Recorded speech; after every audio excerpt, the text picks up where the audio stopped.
नमस्कार मंडळी, स्वागत आहे खूप मनापासून आपलं सर्वांचं। कसे आहात आपण सर्व? आय होप आपण सर्व मजेत असाल, खूप छान असाल।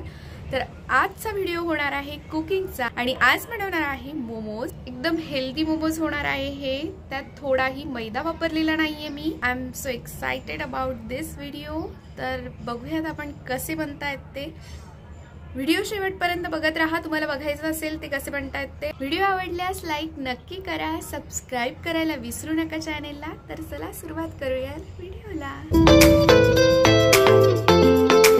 सर्वात पहिले मोमोज बनवण्यासाठी आपल्याला पीठ भिजवून घ्यायचं आहे। त्यासाठी मी गव्हाचं पीठ भिजवत आहे।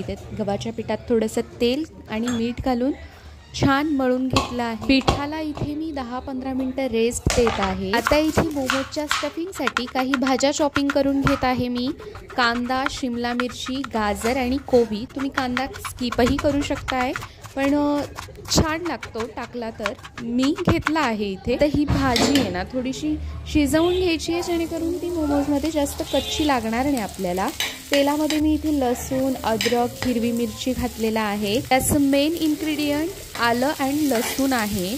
आल्याने टेस्ट खूप छान येते याला। सर्व भाजी घालून त्यात मीठ घालायचं आहे चवीनुसार आणि ब्लॅक पेपर घालायचं आहे थोडंसं, यानी पण टेस्ट इनहॅन्स होतं। तर भाजी शिजेपर्यंत एकीकडे मी चटणीची तयारी करत आहे। त्यासाठी मी पाण्यामध्ये टोमॅटो आणि लाल मिरची बॉईल करून घेत आहे। याची मी मिक्सरमध्ये पेस्ट करून घेतलेली आहे। त्यामध्ये आलं, लसूण आणि 3-4 बदाम घालायचे आहे, थोडासा सोया सॉस आणि मीठ चवीनुसार।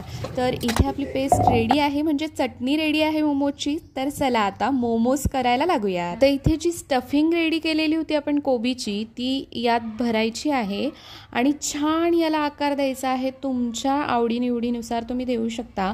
मी याला असा शेप दिलेला आहे या पद्धतीनं। आणि हे 10 मिनिटं छान स्टीम करून घ्यायचे आहे। तुम्ही इडलीच्या भांड्यातही स्टीम करू शकताय, इथे मी कढईत केलेला आहे। आणि 10 मिनिटानंतर आपले मोमोज रेडी झालेले आहे। तुम्ही बघू शकता इतके छान झाले होते आणि हे खूप टेस्टी लागतात। तुम्हीही बनवा गव्हाच्या पिठाचे, असं वाटतही नाही की गव्हाच्या पिठापासून बनलेले। खूप टेस्टी लागतात। मग या गरमागरम मोमोज खायला विथ चटणी एकदम टेस्टी। चला मग भेटूयात नेक्स्ट व्लॉगमध्ये लवकरच। Bye bye.